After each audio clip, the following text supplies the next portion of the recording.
Show us. He easily has more. That's why he's smiling like It that. kind of Let me see. slipped a little bit. It Let me wasn't see. good. It kind of slipped. Let me see. It kind of slipped.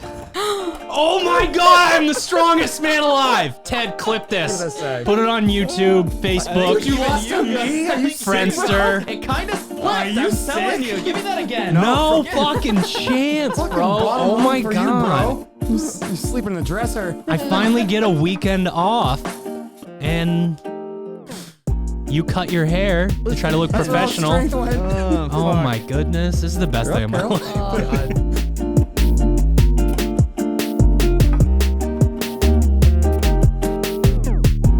Good morning, Misfits. You are tuning into another episode of the Misfit Podcast. Phase 1 has begun. It actually begins today, right now, but you won't hear this until You're a week later. And I have a question. If someone is listening to this podcast, they want to hear about Caroline at the CrossFit Games, and they're like, I'm pumped, I want to get into phase 1. Should they do test week? I would say if you see a test that is a direct weakness of yours, that you're like, man, you know what? I'm terrible at rope climbs. I'm not very good at handstand walking, or maybe you don't like to deadlift very much. That would be a situation where I would allow an athlete to pick up and do something from last week, but otherwise, I'm not a fan. I usually like people to go ahead and just keep going. I would say it would be pretty easy to go back and look because the tests are labeled as conditioning test, interval test, whatever. You could go back and swap in one of those pieces for a piece in the current week. So I wouldn't go back and redo the entire week. But I feel like most people have like a recent enough 1 rep max deadlift that they don't need to dedicate an entire day to like pull a training max, which is what we ask them to. So I would say if you're in that boat, I would go back, maybe take a look at the conditioning test, the interval test, the bitch work tests, and say like, those are tests that I would benefit from testing and then being able to retest, swap them in for a training piece throughout the week, and then, but be in week 2 of phase 1. That would be my recommendation. Hello. Going here. Hello, my name is Devil's Advocate. I think that you could pretty easily get rid of primer week. You could pretty easily go back a full week, get your testing in, follow the phase. I just get worried about people going back and tracking percentages a lot when it comes to their lifts. Skip week 6 Yes. when it comes up? Exactly. Okay. Well, you would stay behind the whole time, and then when retest week comes around, you just do it. Right. You'd be in week 5 during week 6. Yeah, the only reason I don't like that is just because like You're not you're following not along. comparing with Sure. anybody else or any. But fair enough. Or you Yeah. could compare all of your scores The entire because time. the leaderboard is there the whole time. Caroline, That's what do true. you think? I mean, I think either way is fine. If you have a group of people that you're training with, I mean, or not, I guess it really doesn't matter, but if you guys are all on the same page, it wouldn't make any difference, following a week behind. Right. I did that leading up to, I don't know, semifinals or something. Yep. Right? I was a week behind, and it is actually nice being able to go back and see everybody's scores beforehand, so you kind of know what you're shooting for. And if you're somebody who does train like alone and you're following, that actually might make a lot of sense, having those scores to look back on, and you are a week later. But I mean, if you're doing it by yourself, then it doesn't really matter anyways. So one goal that we have here that directly affects Caroline that we're going to reveal to her on the podcast, good time, is She the loves potential of Right? higher level athletes following the programming ahead of time, like a week or a day or 2, so that their scores are on the blog for people and they can see what those are. I like it. I mean, I think we talk about all the time here is when you look at the blog, you look at a piece and understand how to pace it, how to approach it. A lot of times you're new to this stuff. You don't really have context for what it should look like or how it should go or how it should feel. So when you can look at someone who's done the programming for years and seen that it takes them 12 to 15 minutes as a range, that's where you should be. That's how you modify. I mean, I think that's a great example and something we do, locally at our affiliates. But if you're on your own trying to figure this stuff out, like you might not have that context yet. So being able to use them as reference points is huge. It's time. Yeah. We forgot to do the grip tests on the last episode. I was fine with it. Carol, you're up. Um, I didn't sleep well. My back hurts. what do you think, Sherb? You I mean, can you go 140s or 150s, please? I have gone 150s. Yes, you have, but you also got You 111 beat me by like once. 2/10 last We time. missed it guys. last time. You were like, I'm gonna win, and I there was know. a reason for it, Yeah. and then you didn't, or we didn't do it. Ow, bless you. 148. I'll take it. Yes, last. How do you This is the do? second most stressed Carol's been all day. Come on, Charmin Ultra. 162. What's up, bro? What'd you get? Oh, If you at 162. Wait, you didn't see it? No. You were pointing it the other way. Oh, Yeah, she couldn't have seen wait, it. did anybody see it? No. I mean, it's, Yeah, it's cleared. I It's guessed weird. It's it. cleared now. Oh, Why does 22. it say 28? What does it say? Holy shit. if you have a 162. bad day, you're in trouble. I could be in trouble. Yikes. Give it like 42% of your effort. It's the haircut. Haircut.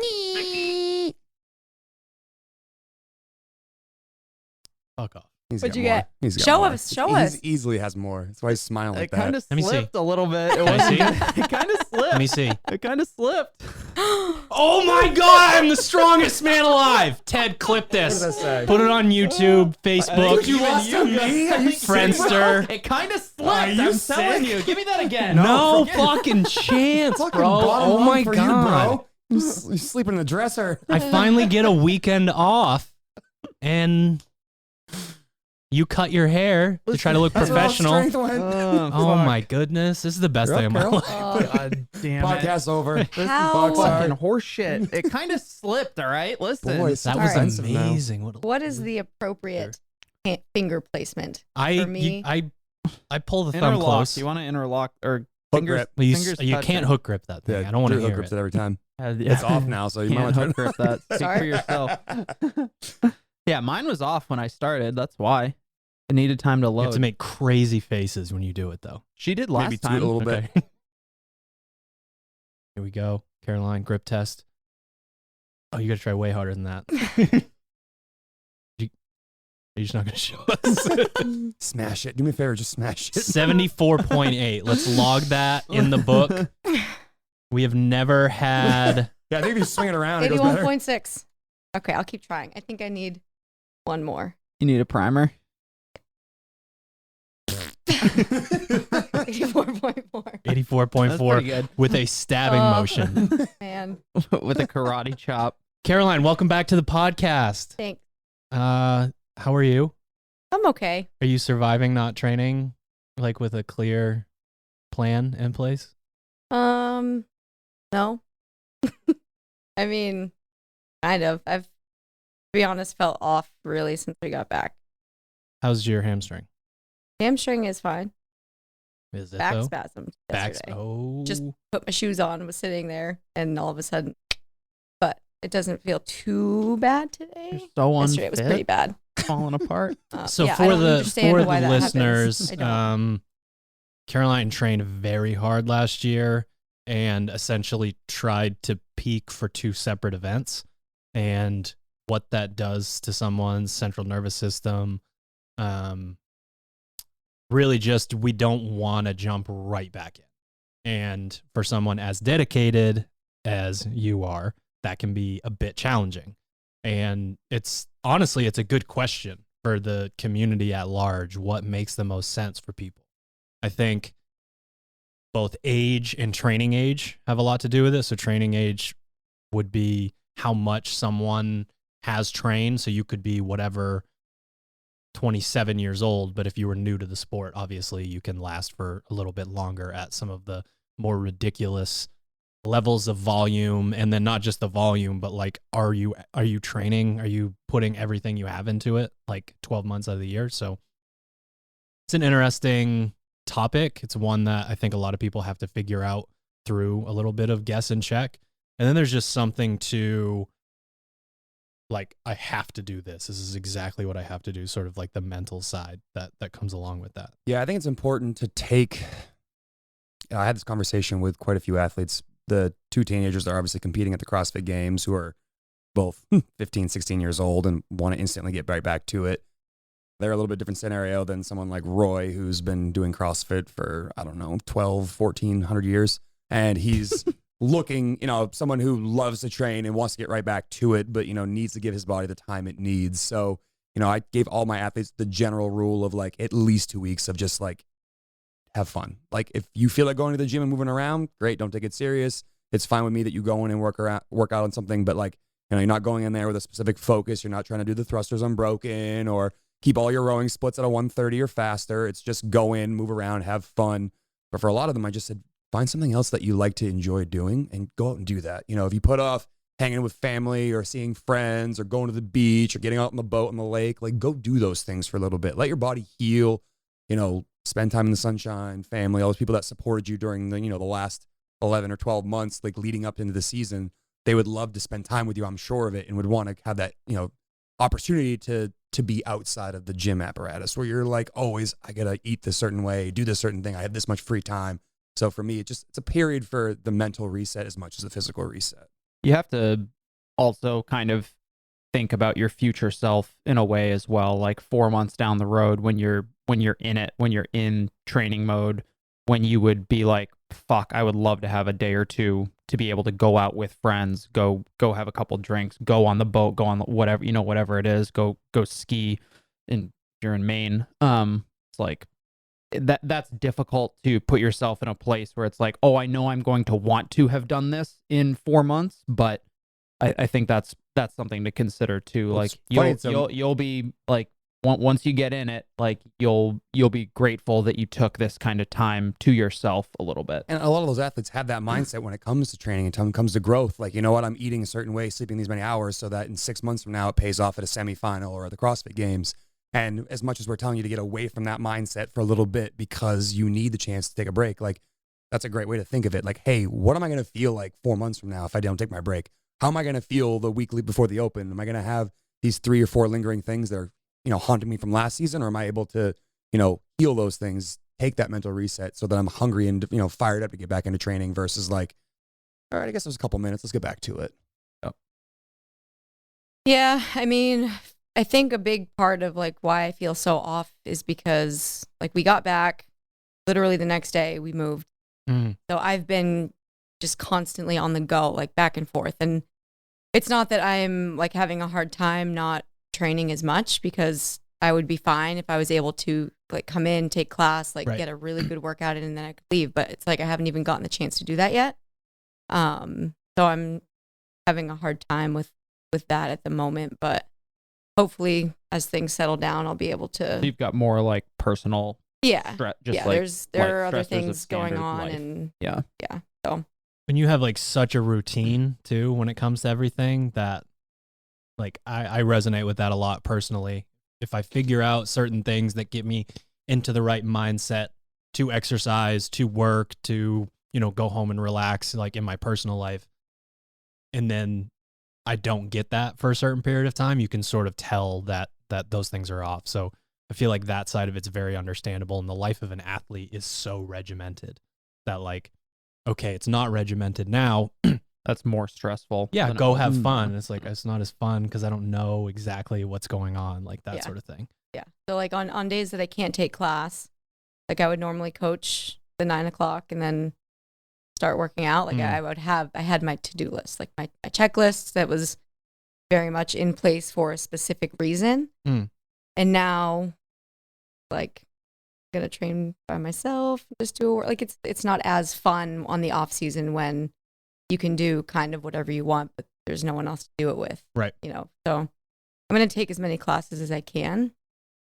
The only class I can take is like 3 p.m. class, which is also like, what do I do before then? I have stuff to do, but. You can go Hayes Brady. Yeah, that works. I might do that. All right. CrossFit Approved. Games. How was it?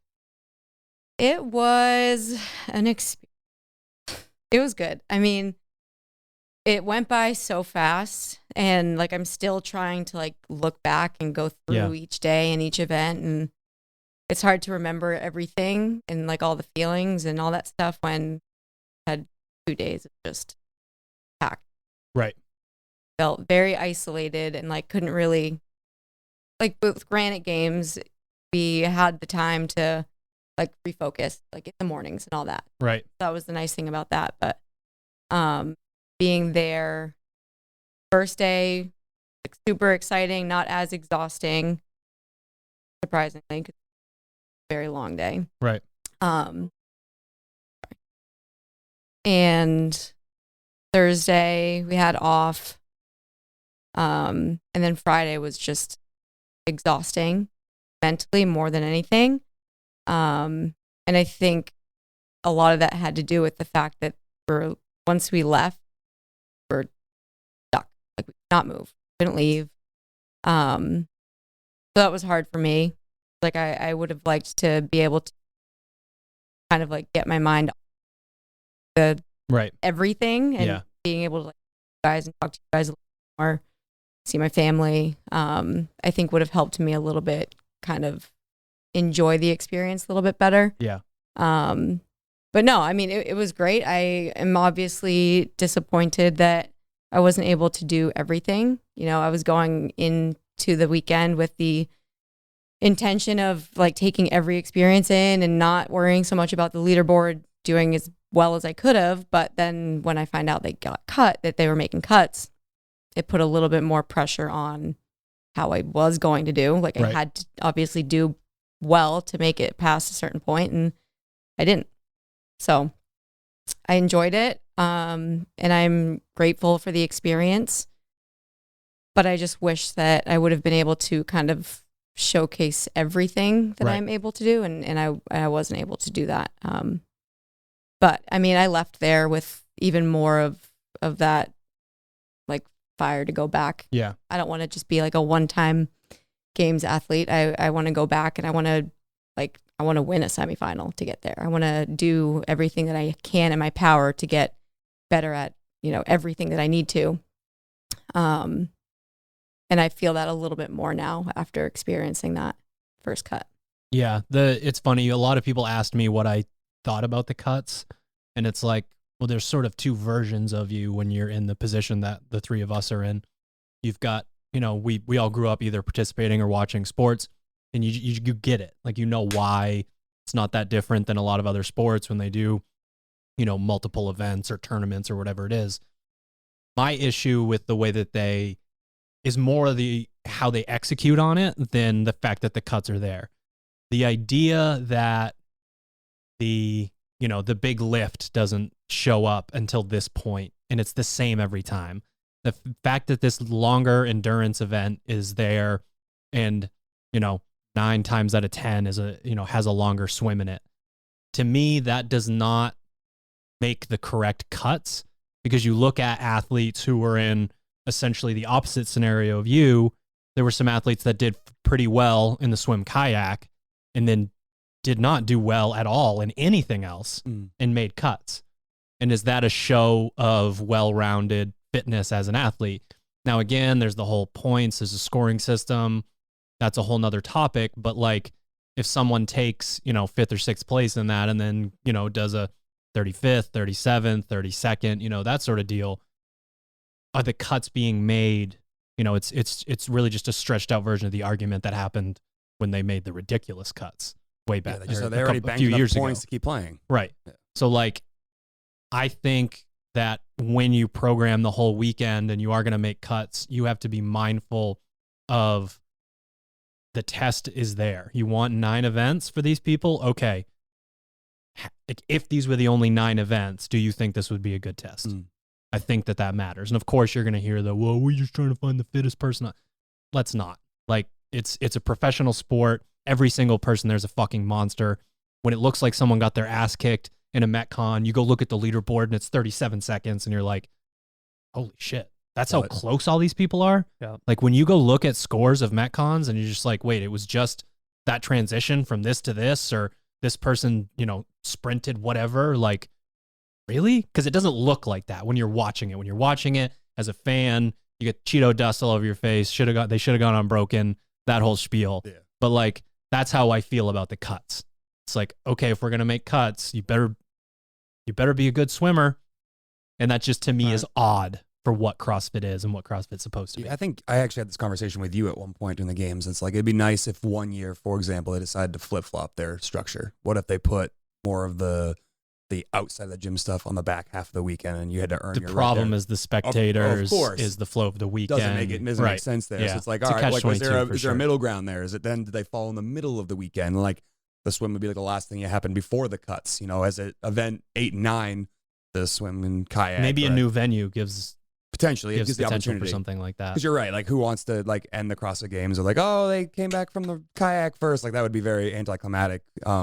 As a way of thinking of it. But like, you're absolutely right there. The tests need to be balanced throughout the entire cutting phase to make sure that we have the right people there, so that unfortunately, we don't see something like we saw in 2019 where Haley Adams was deadlifting the clean ladder for the clean event at the end, or another athlete sneaks in and then just basically has a non-eventful weekend because they got their points in the first There's almost always backloaded CrossFit. Always. And you asked someone to be really good at CrossFit to get there. Mm. It's just a little like, and I understand the logistics, I understand why some of that stuff would happen, but that's just sort of my response to that. And then in terms of the experience as an athlete, we don't even ask for it to this ridiculous extent, but it's why we're so serious when people are around for training camps, for stuff like mock games. Like, most athletes are like, can we please do this event now? Like, they just got done one and they're like warm and ready to go. And it's like, nope, I want you to be bored. I want you to have a meal. I want you to cool down. I want you to do all of these things. And like, you can't mimic what happens at the games. It's like such an eye opener. I mean, it was probably an eye opener for you, Hunter, right? Yeah, no. You're stuck in a basement for a day. Yeah, I mean, I expected, mentally, I was like, okay, you are at the mercy of what they're going to do. And I haven't experienced it before, but I think that's probably the biggest thing, that when people ask, like people would ask me like, oh, how's Caroline doing? And, all those sorts of things. And I'm like, the things that literally anybody who's not a coach or an athlete would never think about, kind of the schedule and how athletes are really at the mercy of the CrossFit Games, like the schedule and whatnot, and the little things that you don't necessarily consider as a spectator or think of. You just kind of blissfully assume like the athletes show up at a certain time, they do their warm up, they go out, they go to they go execute their event, and then they go home or they go wherever. And it's like, no, that's probably couldn't be further from the, is about as opposite as it gets. It's like briefing, weird amount of downtime, but you have to stay here, all the things that you experience. So it's like those sorts of things. And then, the workout itself, everybody's like, oh yeah, you see the workout on paper, you figure exactly how you would do it in your gym, and obviously it's at the CrossFit Games, so it's like, you got to move your chess piece across the field for the fans and for the story and all that thing and all that stuff. So and then you're physically walking from the athlete area to the Coliseum or to North Park or whatever, and that takes energy, that requires energy, and like all those little things that are very difficult to quantify in training. You combine that with kind of like a rookie experience. It's like, it's fucking hard. It's a huge learning experience, right? I mean, yeah. You could probably elaborate on that. That's what stood out to me the most probably for the weekend. Yeah, it was definitely different. I mean, I expected it, but not to that extent where it was like, we didn't get emails until, after 9 p.m. the night before, which, like, thinking about it, we essentially I would have liked to be, in bed well before that. Right. But going to bed not knowing when you're supposed to wake up and what you're supposed to do is, yeah. So we would get emails late that, say, hey, be here at this time, bring everything you need for the day, which, like, we didn't know what the hell we needed for the day. Right. So it's like, bring everything. You won't be able to leave. So just, getting everything that we could potentially need, food, all that stuff, just mentally preparing to be secluded for the entire day, was a different experience. I mean, it wasn't terrible. It was just different, Right. And I think for me, when people ask like, how was it? Like, I'm still it's hard for me to show as much excitement as, I actually felt, because it was a great experience. I worked super hard to get there. But I don't think anything, I think Granite Games just like put competitions up here for me. Like the experience of doing really well there, having that, a little bit of like anxiety being on the line, and then that high from, making, qualifying for the games. It was just like, I was up here. And then to go from, the season of like slowly going from the open to quarterfinals to semifinals and then down to the games, it felt like, I went from being on top to like the bottom tier type of thing. And so it was just a different feeling.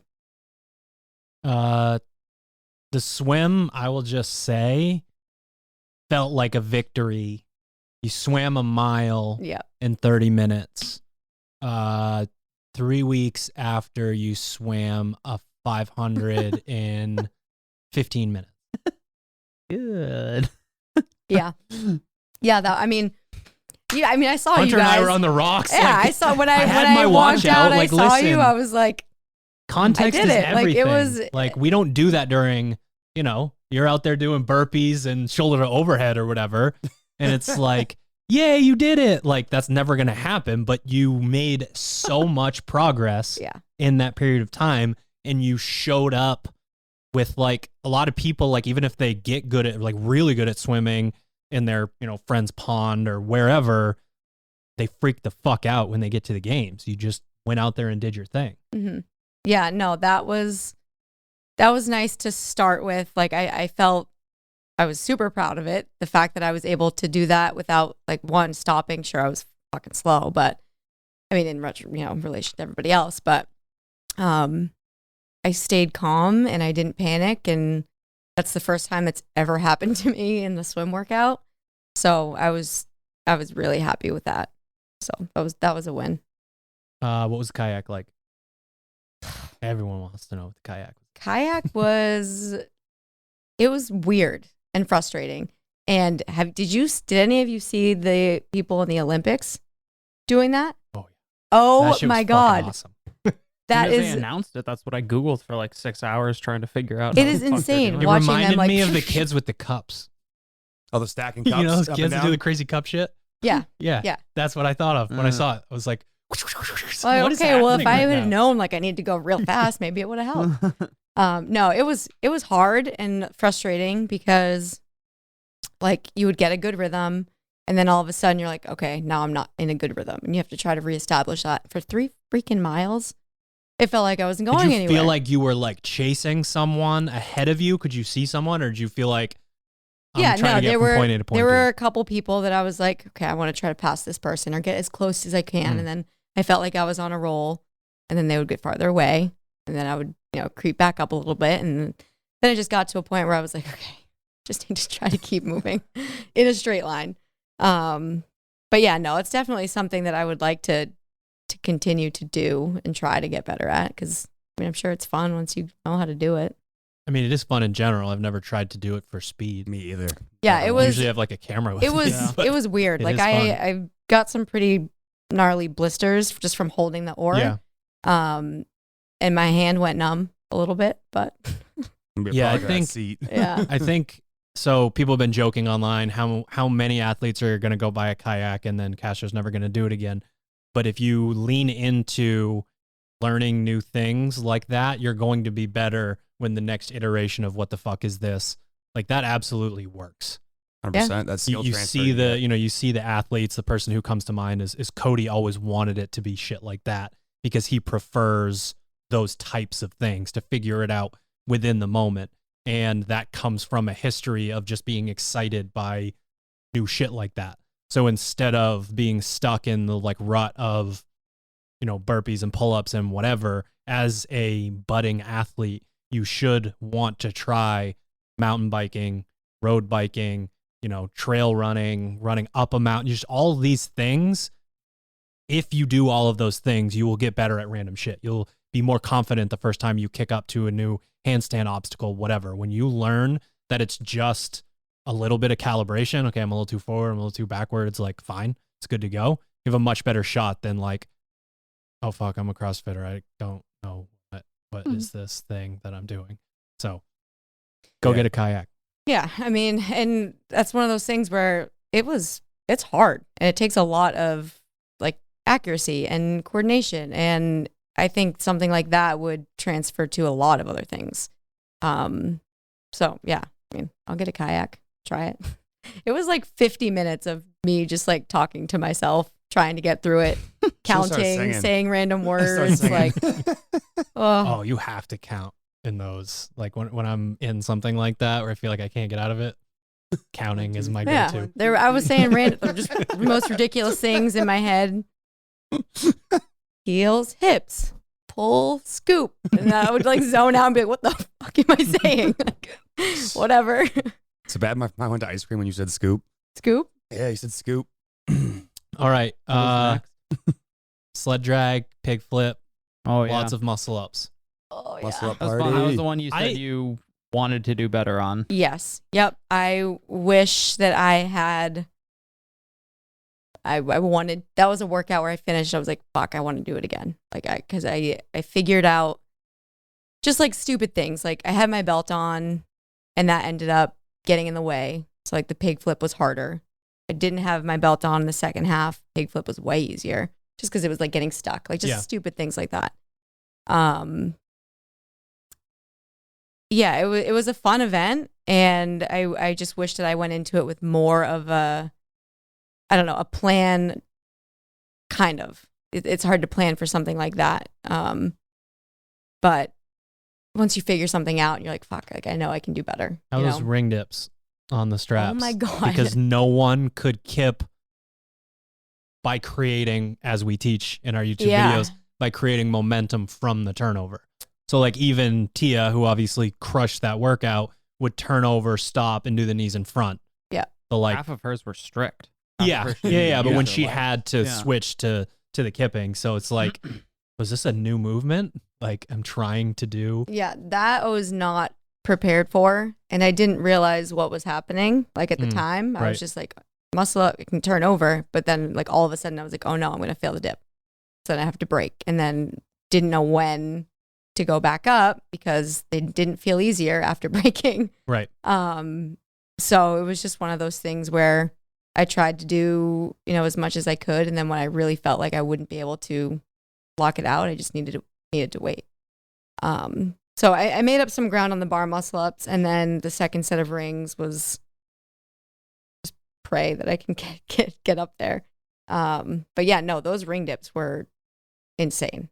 Yeah, it's weird the first time. I mean, there's probably some people listening right now that just go to a gym that has the ridiculously high roof that, we've been to those before and they hang rings there. Not feeling that tension in the straps when you go to dip feels like you're essentially trying to dip like into a trampoline or something like that. And that's when you have to turn over, trying to back stop on pillows. Exactly. Turn over, essentially stop, and then kip your dip, which, I mean, talking about remapping a movement on the fly for CrossFit athletes, it's like super challenging. The other thing about workouts like that, in the moment, it reminded me of the step ups into the strict handstand push-ups. So you're in the middle of a workout. I'm talking about that open workout. I know you guys know that, but you're in the middle of that workout and your legs start to burn. You're 27 step ups in, and it's just like any other workout. You got to calibrate. You got to slow down a little bit, whatever. Then you rest after your first set of strict handstand push-ups. I know for you that doesn't count. You probably did all of them. Yeah, what's resting during handstand push-ups like? And then you go, shit. Why that? Yeah. Like, why didn't I just endure that? And that workout was very much like that.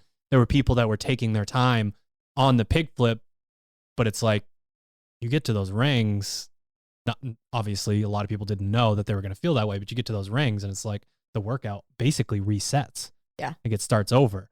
And that's what you saw from an athlete like Tia, who was like, just like flying down the field. I think Laura was one of the only people that beat her down because in your head, okay, this is totally different in the middle. It's almost like two separate workouts. Mm-hmm. You let her rip. How was the pig flip? The pig flip was good. It was easier than I expected, not ever doing it ever. They let us do 3 in the warm-up area. And so I was able. You at 3. They only said you could try 3 and then get out of the way. They like Curtis body slammed her when she went for a 4th. They brought us out Inside like joke. 3 people at a time. Suplex. So that was cool. I would love to have one of those. Can we buy one? I think they're like 48 grand. Just tap into my athlete with 58 account. grand shipping. Yeah, what's the shipping on a pig look like? I don't know, Rogue. They have those. What are those ones that are like makeshift? Like they look like poles. You put plates on them. And Yeah, I know what they you're had- talking about. Yeah. What they called that? They had to discontinue that Like an because it was elephant or like something. I think it was a patent thing. They made it and then someone was like, "That's ours. You can't Doesn't make look it like and sell they it." sell them. That kind of That thing. surprised me. Fraser probably left his in Vermont. You can go back and get it. I will say it was very hard after the sled. Like the sled pull was not very long, but Right. it gives you enough of a leg burn to where I went to pick it up and I was like, oh no, I can't even power clean it. Putting my head underneath it, putting my elbows on it. Sled pulls or any sled work. It's so so magical deceiving, yeah. I how have you to do can more of feel the momentum and you're in the moment, and then it just happened to my body the second you stop. Yep. All right, Misfits, just a quick break to shout out our show sponsors and hopefully save you a little bit of dough. SharpenTheAxeCo.com. If you're watching on YouTube, you can see my shirt right now. We have the Misfit Summer Collection dropping. Should be 2 days after this podcast airs. Wednesday, August 18th. We have shirts that have Hunter immortalized in the fetal position after an welcome. assault bike sprint. He did like a 5-cal sprint. We have some of the gas up tees 3. that have the sunset in there in Maine. It sucks a lot of the year. We open up that door in the summer. We love it. You get the nice sunsets. Everyone's hanging out. SharpenTheAxeCo.com. Use the code word Keala, Keala. You will save 10% and we will donate 10% of your order to the Keala Foundation. We are also brought to you by Pure Spectrum CBD. You can head to purespectrumcbd.com. Use the code word Misfit to save on any order. Some of the best recovery products in the game. Last week, Hunter wrote this really delightful workout that had some chest to bars, some dumbbell snatch, some step ups. Oh my After a week off of doing zero That was the talk of the CrossFit. town. It was That thing terrible. That fucking workout. ate my So lunch. right after doing that workout, I hadn't done chest to bars in, I don't know, a month, and might have done about 100 of them. Couldn't move my arms the next day, so I covered myself in that salve. Black Label salve, it is key. Kid so show. again, you can head to Pure Spectrum CBD, use the code word Misfit to save on any of their Black Label products. They are dope. And finally, we are brought to you by ourselves, Misfit Athletics and TeamMisfit.com. You can head to MisfitAthletics.com, jump into phase 1. We're in it now. We're in week 2. We talked about it a little bit at the beginning of the podcast. Couple ways you can jump on board if you're hearing the podcast and just want to get started now. But either way, you can get 2 weeks for free from both the website, misfitathletics.com, or if you subscribe through the SugarWOD marketplace. And then you can also subscribe to get your gym on board. And we've got some fun stuff coming up at the end of the phase for the gym. So if you're an affiliate, want to maybe see about getting, I don't know, the CrossFit Games workouts done at your affiliate at an appropriate level with like logistics and all that stuff in mind, there's going to be a couple fun weeks after phase 1 for the affiliate programming. So MisfitAthletics.com for your individual stuff, TeamMisfit.com for your affiliates. And back to the show. Putting full body tension in a way that the sled does and no other movement really does like that. Like when I can think of that's sort of like that as the assault bike obviously hits you in the lungs a little bit harder, but like that constant tension Right. to go from like, running, you're running against wind resistance, but no real tension there to pushing a sled and going, oh. Yeah, it's like doing like a ruck, like uphill. You get to the point where you can slog through it. And if you I fell down a hill if you rucking stop, once. it's like it's almost more work. So you have to try to keep like jogging with it. Yeah, You don't want to same lose that type momentum. of feeling. Wait, you fell up a hill? No, Up a hill? I fell down a hill. down a So it was during COVID, and there was this family that was also in the woods. Say during COVID. People know what I mean, right? Still happening, I think. The era. The era of COVID. 2020, I was hiking in the woods, and there was this family, and they each had like 14 masks on, and I kept crossing paths with them, so I gave up and just took off like out the woods, knowing that I would like cross my street again. And it was the fall, so ton of leaves, and I stepped in a spot where there was really not much below it, and I fell in and fell over backwards It was like one of those things where I did like go actually full ass over tea kettle. So you have that moment of like, am I hurt? Like, I hit my head. Like, am I okay? Did anybody see you? No. Oh, I looked. 14 Well, kids. I also looked around. Well, no, they all had so many masks on their eyes. Yeah. They didn't see me fall down the hill. So that was nice. Did your iPhone call Maya or your watch?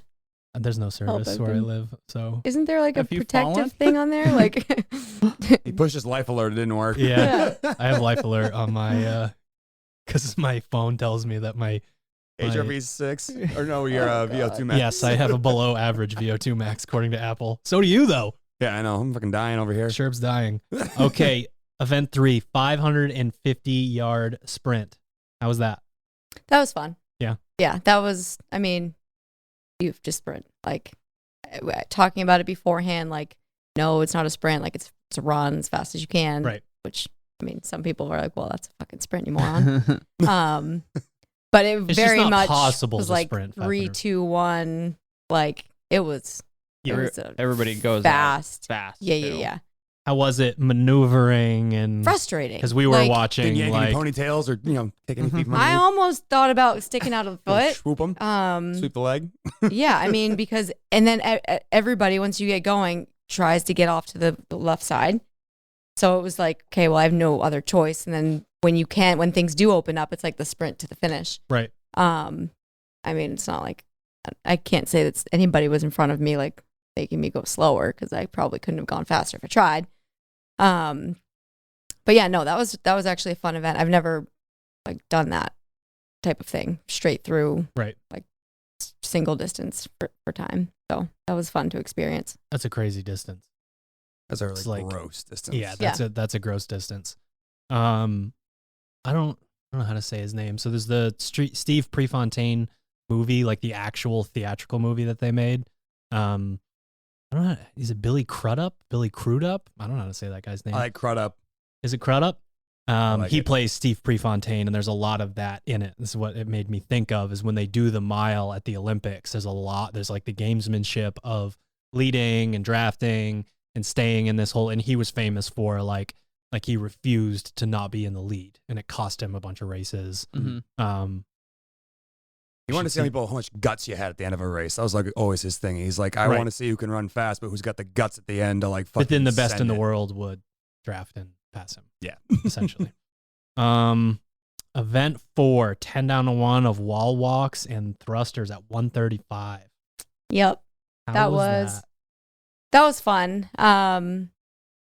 For that event specifically, my goal was to try to manage the wall walks, better than I did in the open, and just try to keep moving, to the point where like now I need to break, rather than. You looked better in that workout on both movements as it went on. Yeah. Did you feel like it was just a foreign combination, or was it a warm up thing? Like you look like you really got into a groove when some people that went out hot started to fall off. Yeah. After the first couple of bigger sets, I think it was one that I was, warmed up a little bit more. But also like movement efficiency type of thing. Like I started thinking more about like being aggressive out of the bottom and trying to use my legs more, because my shoulders weren't Right. doing so hot. But yeah, there were a couple of, weird reps in the beginning, and I don't know if it was more of like that nervous, panic type of thing, Right. where it's a heavy barbell and you're trying to race other people. But once I started moving through it and like focusing on me, not everybody else, it was a lot easier to move through. But yeah, no, that bar was heavy. Mm. That bar was heavy. And it was so slippery out there, the floor. Oh Yeah, yeah, just yeah. A lot of people greasy, talking yeah. about Yeah. how like wristbands are really the only way to save yourself, because the Mhm. chalk wouldn't like actually soak up the sweat. People Yeah. were trying to chalk Yeah, that didn't that work. was not working. But no, that was a fun event. My judge was great, and I think that, had a lot to do with it.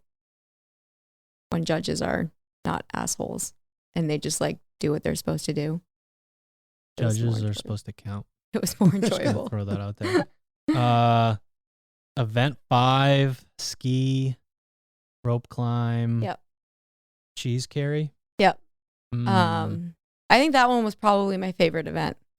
That one, or I mean, the clean one was fun, but that was not like a CrossFit-y type of thing. So yeah, I like that one a lot. It was cool to be out there on the field. And it was hard. It was hard. True. But it's one of those things where like as you get going through it, like you see the end near, so you can kind of push a little bit more. And Right. yeah, that was the first event where I saw my parents and like Paige and some of our gym members in the crowd. So that was cool to see them right before we started. Yeah, that was a really fun one for us to watch because those are some movements that you're personally good at, but also that is like from a physics standpoint, plain and simple, a big person's workout. So it's cool to see you like stay up with the other athletes and like do what you do. Like I think to me, you looked the most like yourself in terms of like how you move and how you push and workouts and stuff like that in that workout. Yeah, I agree. I don't, day one, just overall did not feel like myself. I don't know why. But after the last event on day one, I felt a little bit better. But after finishing that event, I felt like normal. I felt like I did what I, the best that I could have, and I executed how I needed to, and I felt good about how I did. And I was just kind of in a funk up to that point, I think. I was carrying that cheesy boy. We that kinda was messed around with it like before. Yeah, Like that you got- was a lot easier than the regular like Rogue 150 or the round one. Just because like if you have your hands on it at any point, the 42 feet, you can hold on to it even if it's slipping. With the rounder one, if you don't have a good grip on it, it's a lot harder to hold it and keep walking without like re-gripping, for me at least. So that was fine. Those are cool. They're easier to handle. I'm kind of bummed that I make people do that with longer distances because I agree with you. I think it looks easier to carry just based on the fact that the shape is that, whatever. I don't even know what that shape is actually called, but like it's a skinnier Triangle. depth bag. Yeah, I don't think it's a triangle. Yeah. But it's got a skinnier depth on it so you can get your arms around it. So it's Coffin like shape. Yeah. coffin shape, stubby coffin. Yeah.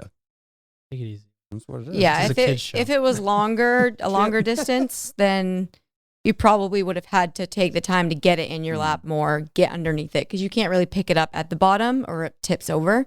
So you have to like get it up there first and then It might shift allow the around. dummy carry, but like, people finishing the dummy carry, just not going in reverse. You're going forward this time. But that's kind of what I think. But that's what's amazing about anything like that is it's a trap. It's a trick. If it's easier, it's harder because you go hard. Like you saw Travis Mayer round one was sprinting with the damn thing. full sprint. And then, I didn't get his whoop data, but I'm guessing things might have got a little weird after that. But yeah, that's what's good about stuff like that, where you can take that same implement when again, still physics, still just the equation of you moved this load this far. But when you introduce something where athletes can actually wrap their arms around it and not have to fiddle with it the whole time, then you get into like a better test. Yeah, but I do intensity. agree. I think like twice as long. Yeah, that's what I was thinking. It would have been better if Because they we had, have go it. We down. have something similar in an upcoming workout that was based on that. And like my mind immediately went to 80 feet instead of 40 feet. Like stuff like that's usually meant to be a bit more of a slog. Yeah, it looks like the athletes throw. I mean, I think the idea with it being 200/150, it's going to be heavier, so it's going to really like mess with people. And I was like, I don't really feel like too many people had trouble with the actual bag itself. It was the people who ran the wrong race that seemed to have a little bit more trouble. But that was more implicated by how poorly they skied and what their rope climbs looked like, which is a different topic.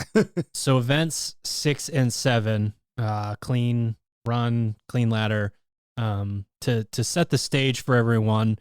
Anyone who got the overhead shot of Caroline essentially running by herself and said bold move, Cotton. That was a coaching instruction. We had entered going into essentially events 6 through 9, saying if you want to beat the cut, You have to essentially try and win the workout. But that was fun to watch. I mean, I can't, like, that was one of, like, we talked in our last episode, we did highlight and low light. And, like, I would say it's a combination of you finishing the second one and getting to jump up onto the platform, but also that, like, willingness to just go for it. Mm-hmm. That was so fun to watch. Yeah, that was fun. I mean, I went hard. I went so fast in the beginning. And those were not 200-meter runs, now were they? No, they weren't. I don't know how far it was, but that's Arm & Hammer. yeah, nobody knows how far it was. We shortened the run on the second one. But no, that was fun. And like you said, it was at the point where, like, I had nothing to lose. Right. So I just kind of took it and ran with it. No pun intended. It's just really funny to see you go and do that, because I was sitting in the, like, Noble tent with the teenagers, and they're all like, what is she doing? Why is she going that hard? I'm like, you have to play the game. It's a game, guys. It's like, it's not just one single workout. Like, yeah, if you're in first place already, you probably don't try to send the middle event of the competition, but, like, when you're trying to keep playing, this is what you have to do. And, every once in a while when you see an event, you're like, I could take a swing and come top 5 in this. Like, you need to go and do that. We talk about all the time how, a first and a last is better than 10th and 10th, but you have to do that if you want to keep playing the game. So, I think it was a learning moment for me as the coach, with those, just the random teenagers that were hanging out, because it was both our athletes and a couple of other ones that were kind of hanging out. It's like, when you have an opportunity to do this, you have to go and do that, because, again, not only do you want to keep doing the competition, but, like, you have the opportunity to get 100 points or, 80 plus points, go and take it. Mm-hmm. And then there was the piece of, like, the learning moment where you found you had to learn to adjust in the handstand and the wall climb workout on the fly. But then within the moment of, you went up to that last bar, and there was something about the way, the urgency that you had that taught you that if you sort of make up your mind, at the other bar, whatever, 5 or 6 feet away, and run up and do it, because that was your best looking clean of that round, and it was rushed, quote unquote. Do you think about, like, how does someone that's fatigued create tension in a lift? And there's something to just going and relying on muscle memory over, the like 2-hour hook grip and butt up in the air. And some of my experiences. Yeah, exactly. And I feel like you were able to use that next round. Yeah, it set me up well for the next round. Because it was very obvious to me, like, that is something that I do in training too. Like, there's been times where I've been, working through lifting sessions and tried a more, subtle approach to slow things down and all that. And ultimately, I always go back to that more dynamic movement. And I think that's fine as long as I don't change anything else. Like, rushing it and moving poorly is a lot different than rushing it and moving like you should. You're rushing starting the lift. Yeah. If you also rush the lift, right, it's going to be an issue. Yeah. So it gave me a lot more confidence going into the next round because of how easy that last bar felt, and that I was able to do it after, PRing my 275 meters a couple of times. Now, was that the second one especially, was that like a moment for you? Was there anything to that, being in the Coliseum and getting to go over the final bar and do that? Like, was that? Yeah, that was one of the most exciting things for me. Was I was looking forward to being in the Coliseum and, lifting in some capacity or another.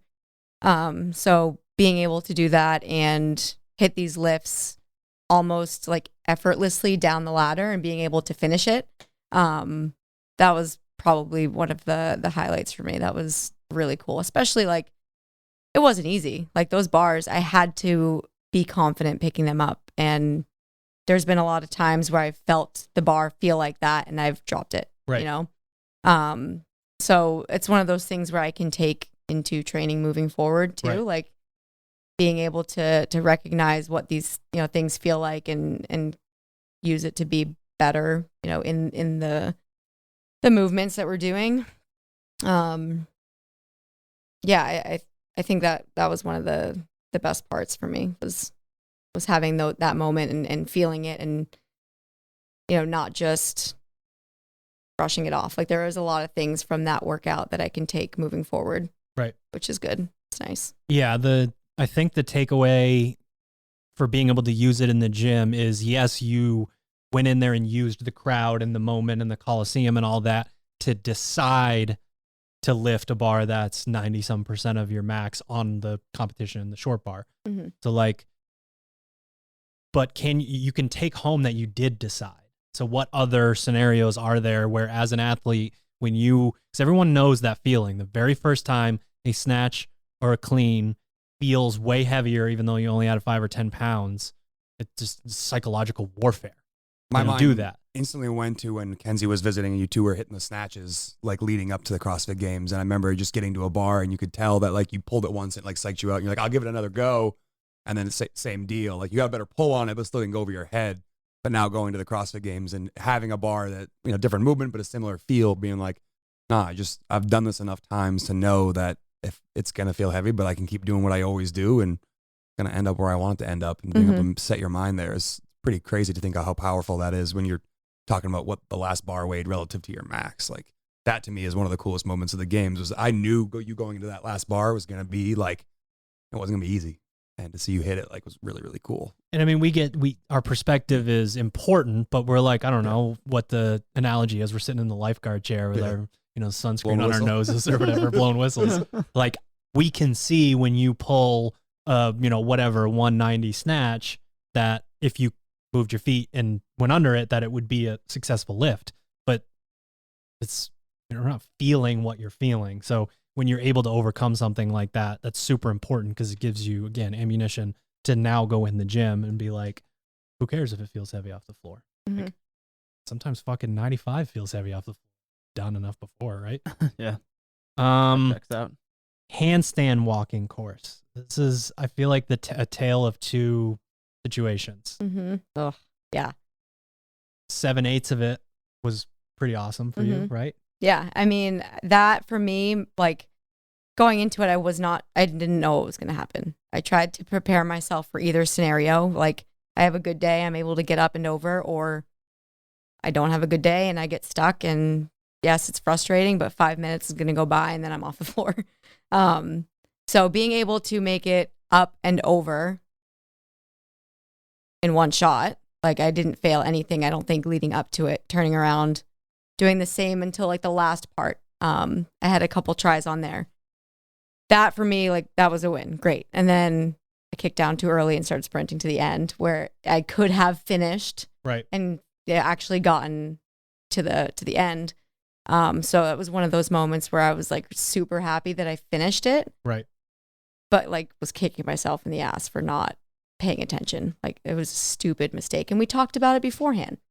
But in my head, I was like, see, yellow, kick down, run. Like there was another section of yellow. And it's just one of those details that just got lost in my mind. So, but like there is a version of you that knows that was the easiest part, and maybe the leaderboard didn't reflect how well you did in that workout. I think there's an important takeaway there when you're talking about the whole ecosystem of being scared of something, which makes you apprehensive going into it. You just sort of quickly worked through how you thought about, like, if I fail, I fail. Like, it's okay. I think what I saw is that you were willing to try no matter what, which is an important distinction between the two. You didn't go out there like, who cares if I come in last? You went out there like, if I don't sort of let go and give my best effort, then like, what's the point? So I just think that there's a super important distinction of you have to be willing in any of these things to fail. But the impetus of that is like, I want to try. I want to go out there and try to get over these things. I'm not scared of going over them. Like basically just, put one arm on the pole and fall off to the other side. Like I think everyone's afraid of just like losing motor function and just dropping onto their head between the parallel bars. That would be a very odd dismount from the parallel bars. Yeah.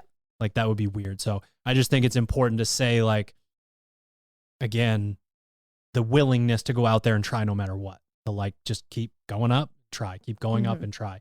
A lot of people are just way too worried about like, how am I going to look when I do this? Or again, with something like that, there could be could be more fear-based, like, I'm not going to make it over that. And when you feel that way, again, it's no different than the bar being heavy a couple inches off the floor. Like, probably not going to happen if you feel that way. Yeah, that was a really cool event to check off the list. I remember when they had the bars come out first time at the games.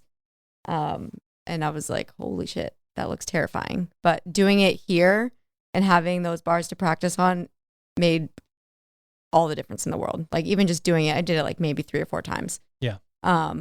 But the initial, like, going into it, I was like, how am I going to get there? What if I go too fast and I don't grab onto it? Or what if I go, halfway through and then all of a sudden my arm gives out and I break my neck? But it was not, that wasn't even the hard part.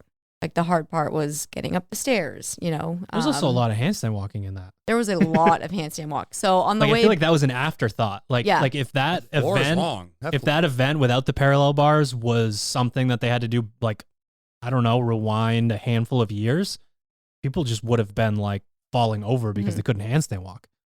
Yeah. And that was the hard part at the very end. Getting up the stairs at the end was fine.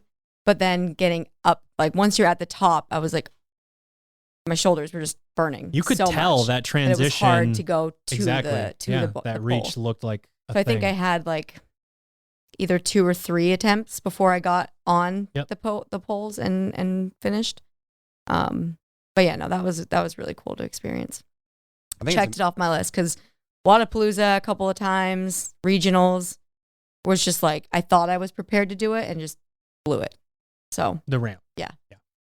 I think one thing that's really important to acknowledge too is the difficulty and the mistake of coming down too early. Like, unfortunately, it's hard to have those lessons where you'll never do it again until it actually happens to you once. I will like, never do it again. You need to have one instance in your life, or maybe a couple of instances that happen in different ways, where you have. You only do that once. Yeah, hopefully you learn the lesson after the first time. But unfortunately, for a lot of athletes, you need to have that moment where you're like, "Fuck!" Like, I know I would have finished this and I would have been this place, but like, I made the mistake. But again, I guarantee you won't do it again, which makes it a valuable lesson in the long run. Which is, I think, the hard part.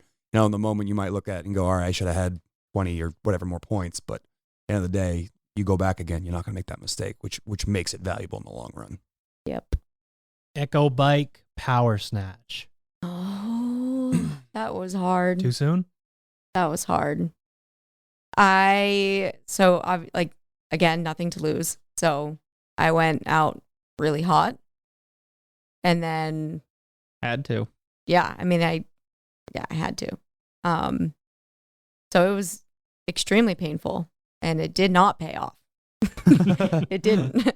But I mean, yeah, no, it was hard. It was hard. And it was just one of those things where, like, midway through, I'm like, fuck, this is going to be my last event. Like, I didn't give up by any means, but like, there is a little bit of that,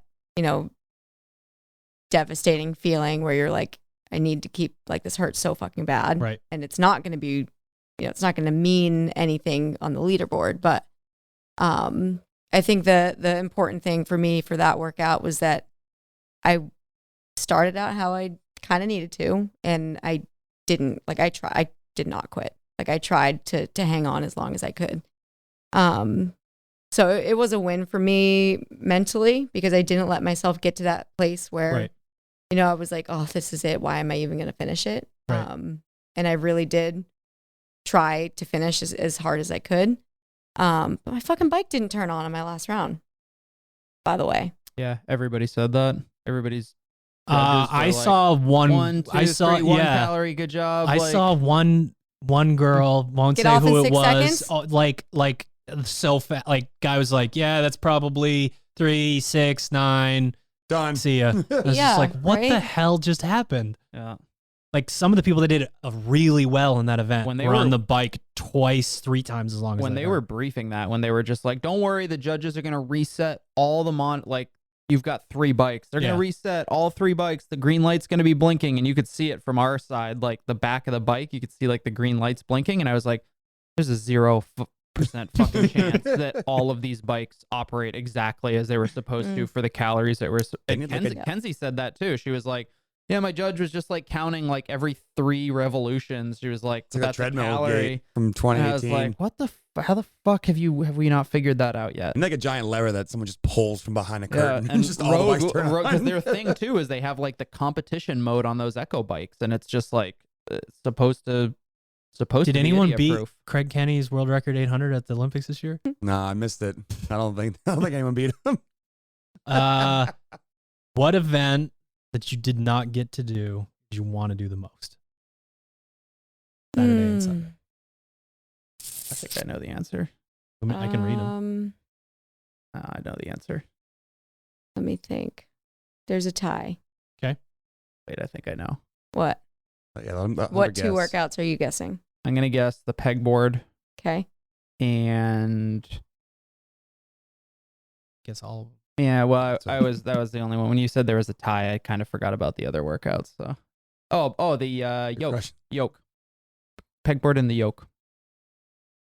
Pegboard and the snatch. I would have liked to do that. Okay, fair enough. Just to see like what's like in that environment. Yeah. You could tell too. That was the one thing that I will say. I know how I complained already that the snatch wasn't earlier. I'm going to say why it was a good idea. It's good to see that those were truly fatigued athletes. Now the asterisk there is obviously the dislocated elbow, and just wonder what people outside of the CrossFit community, you're like, you made them do what first, and then a max snatch? Excuse me? Yeah. You're wrong, so don't even bring it up. But so many T Nation articles. When did who was it? Was it Elijah Muhammad who got like fucking KO'd with the snatch ladder in the tennis stadium in Carson? He like wobbled around for a few minutes and then snatched again. You remember that? I think it was the speed snatch ladder. ladder. The speed snatch ladder. Yeah. The noggin. Yeah.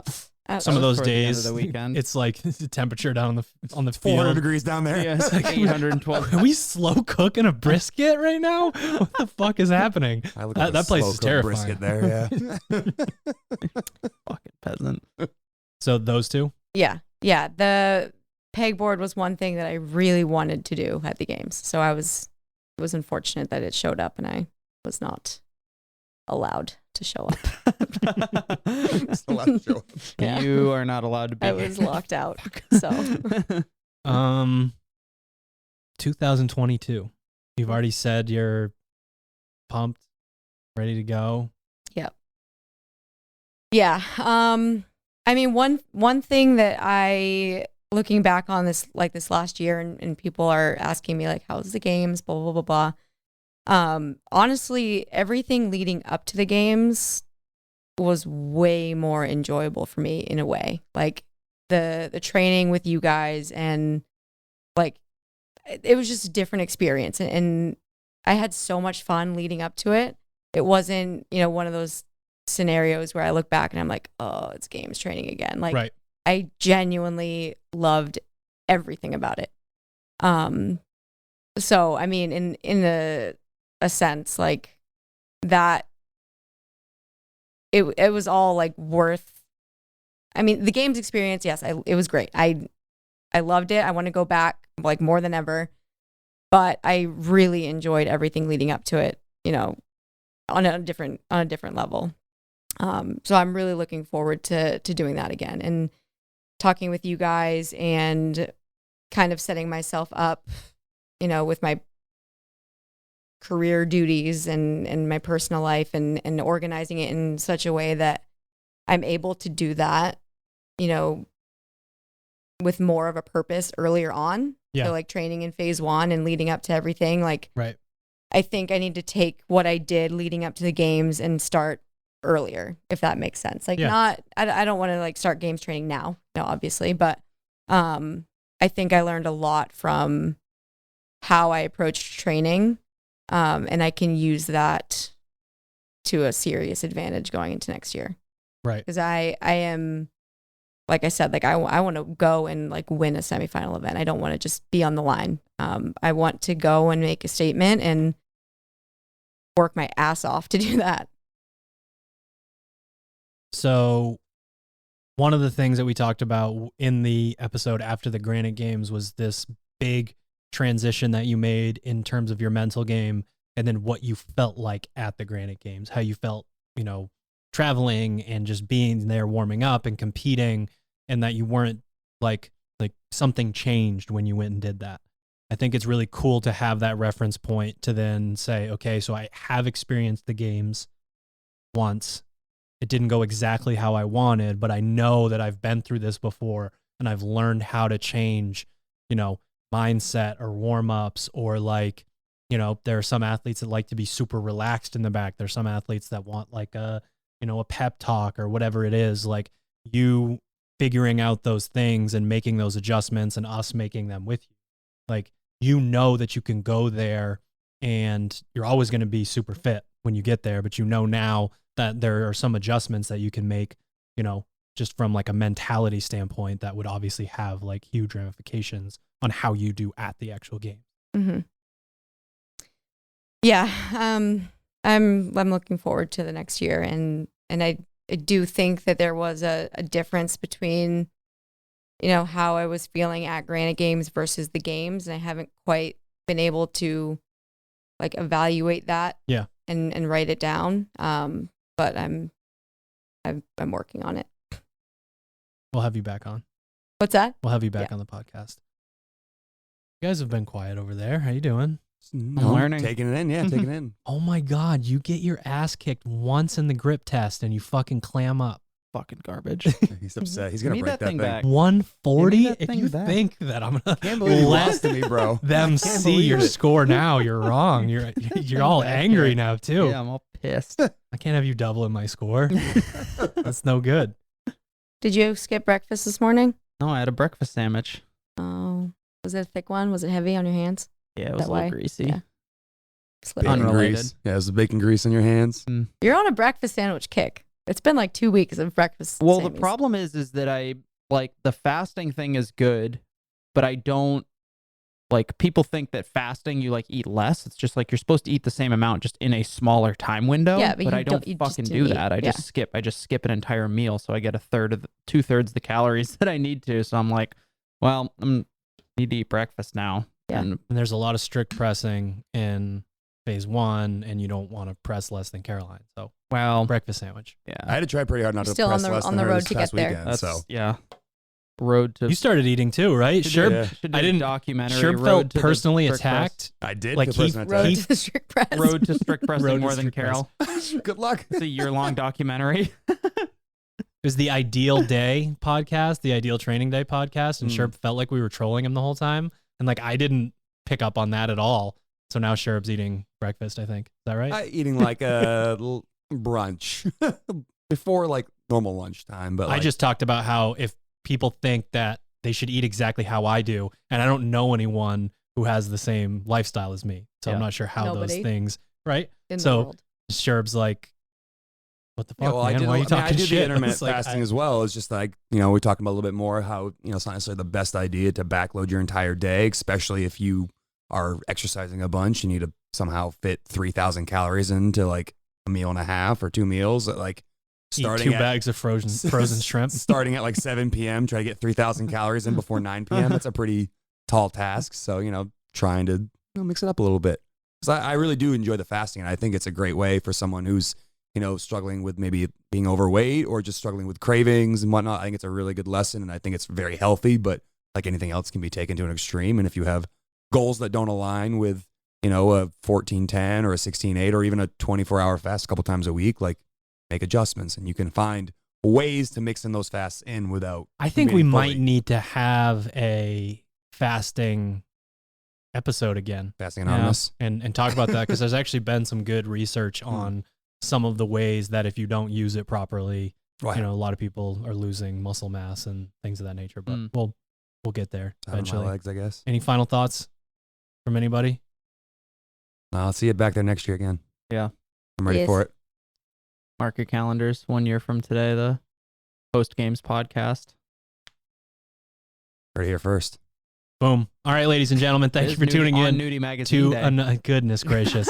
Thank you for tuning in to another episode of the Misfit Podcast, and thank you to our show sponsors. You can head to purespectrumcbd.com, use the code word Misfit to save, sharpentheaxeco.com, use the code word Keala, Keala, save 10%. We will donate that same 10% back to the Kiala Foundation. Also, quick plug for the Kiala Foundation. Please head to their website and either get signed up to join us, all of us on this podcast, and some extra special guests at the physical trail run in Kauai in September, or just like last year, you can sign up for the virtual run. We're going to organize something here at the gym, try to get people to do the virtual run, go run the trail that we did last year. But yeah, Kiala Foundation, check it out. Use that code, sharpentheaxeco.com. And if you would like to join Caroline and sometimes these guys in their training, misfitathletics.com, SugarWOD Marketplace, or the training that the three of us do more often, Team Misfit for all your affiliate programming needs, teammisfit.com, and the SugarWOD Marketplace. As always, I'm at Misfit Coach on Instagram. Slide into those DMs. Let me know what you thought about the episode and what you would like to hear next. See you next week.